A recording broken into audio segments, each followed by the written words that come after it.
This is my neighborhood grocery store. It's the Red Apple on 23rd and Jackson in the central area. And it is the place where I have witnessed the most acts of humanity than anywhere else in this city.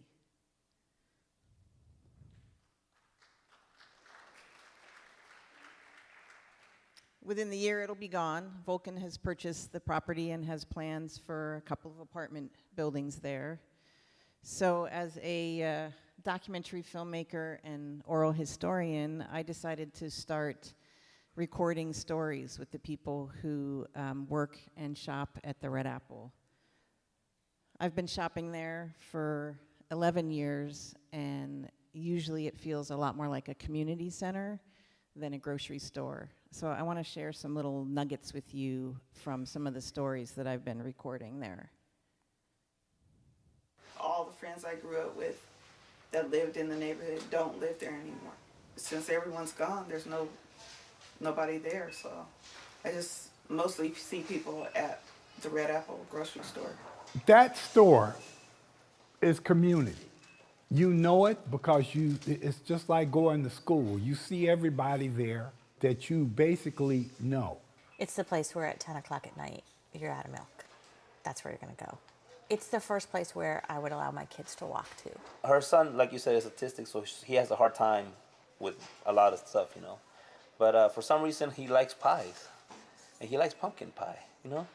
And she goes, like you said, every day to the Red Apple, and she will buy him a pie. You know, and sometimes she doesn't have enough money, and he doesn't understand that. He just wants the pie, so she goes outside, and sometimes people give her money, or sometimes the cashiers will complete the money, you know, or sometimes, you know, whoever, you know. Most days he gets his pie. You know, a lot of those older people are done cooking. That's why they come in there every day. Black-eyed peas and ham hocks and pig's feet and chitlins, greens. Well, we get a lot of them that come and just talk to us, just want to have conversations. I think it helps them a lot, you know, because they want to be social. I was 31, I believe. Yeah, I was 31 when I took over. And we had some white managers that were working for me. Well, they were lining up, you know, all the men would come up and line up on all the aisles and sit there and stare at the kids. And I was like, look, come here. All you guys go to the back. Because I know if I was a kid and I were to witness that, I'm stealing. You know what I mean? If you're going to accuse me, I might as well steal. So what I ended up doing is going up there, opened up a bag of candy, and I gave every kid that walked by me a piece of candy. But at 31 years old, I'm just a young cat, and a lot of my people that work for me were older. It was tough. It was tough. It wasn't worth giving up. I just continued to, you know, just to push and treat people like people and not like criminals. So it is a community center. It turns out the Red Apple is a place where people who've had their community torn apart go to find each other. But I've realized something else in the process of recording this story. If you imagine the central area like a giant constellation of interwoven stories, and the brightest stars in that constellation are where the greatest number of stories intersect, then the Red Apple is one of those bright stars. It's where a lot of stories come together and intersect. It's kind of like a portal into this constellation of neighborhood stories. I keep forgetting to show you the pictures while I'm talking. Everybody comes to the neighborhood grocery store, so this is where the stories of the neighborhood intersect in this portal into the constellation. So I created a community story project, and I called it Shelf Life. And I crawled through that portal, and I started recording stories from the neighborhood. I followed people who work and shop at the Red Apple out of the store and into their lives. And into their homes and their histories. And it turns out that their stories are really, really important right now. We played for the Masons. We played for the YMCAs. We played for the cabarets, the 410 Supper Club, and Black and Tan. Those were the big clubs. I didn't have to work a job. I played music. I made real money. It was actually a working community. A lot of the local businesses, there were a number of restaurants, there were a number of barbershops, there was a record store, there was a drugstore, all local families, African American, Asian, Chinese. We're all living in the central area. That's pretty much where we had to live. And everything you needed was in that neighborhood practically. Well, there was a realtor here named Hardcastle. So what he did was that he would buy the home in a block and then sell it to a minority.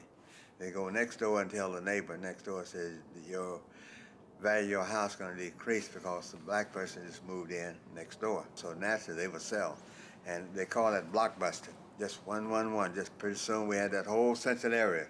And other real estate companies, Windermere and all those places, wouldn't even let you in the front door. Wherever there was a Safeway, there was a Tradewell in Seattle. They were always right across, and they wouldn't hire black people. We go there like at 5:30, 5:45. They close at 6, and fill up dozens of carts of perishable things. Roll up to the counter, and then walk out the door. Big cart full of ice cream, cheese, eggs, milk, butter, stuff that you could not let sit overnight till the next shift came in. It had to be put back right now. So that meant the staff getting off from work couldn't leave. They had to go and do it and get paid overtime and cost the store money. And one of the things I remember about Welch's is it was really old, and it had, I remember to get down to the plumbing parts, you needed to go down 2 stairs, and I had the double stroller. So if I had to get a plumbing part, the guys would watch the twins, right? Like they'd be like, we'll watch them. And that made me fall in love with this neighborhood, right? Like, oh yeah, the hardware guys are watching the babies so I can go get my parts. Everybody knew everybody. Like everybody in the neighborhood would come together and someone had something going on.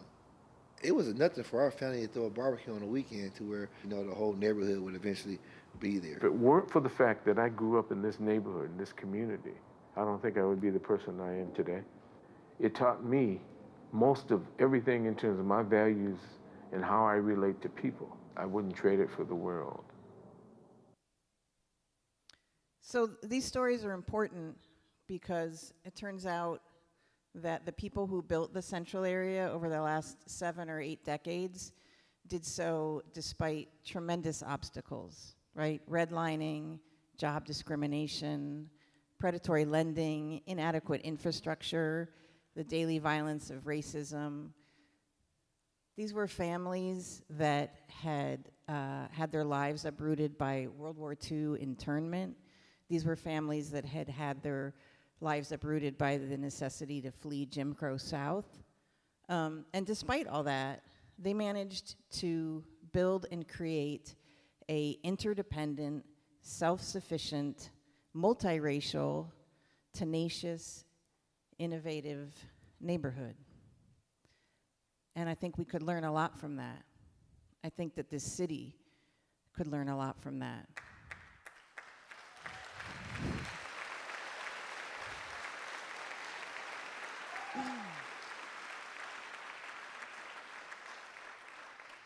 But here's this thing that we do, and when I say we, I'm speaking especially, though not exclusively, to white people like me.